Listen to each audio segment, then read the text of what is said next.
Bagdad n'en finit pas de célébrer la libération de Mossoul.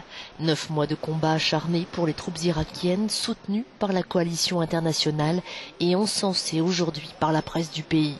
Une victoire de taille dans la guerre contre le groupe État islamique, obtenue au prix de milliers de victimes civiles et militaires. C'est un jour d'honneur pour tous les Irakiens. Le drapeau irakien a été hissé dans la province de Ninive et l'État mythique est terminé.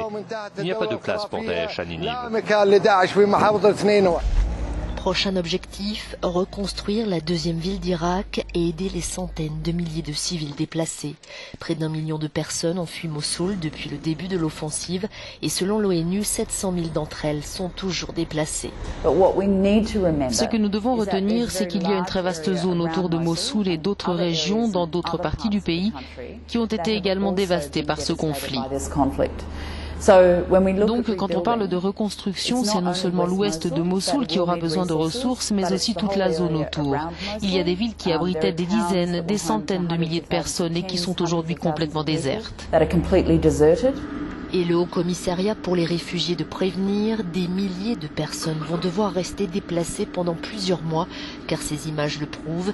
Maisons, eau, électricité, écoles ou encore hôpitaux, tout a été détruit ou presque. L'Irak en appelle à la communauté internationale pour l'aider à reconstruire.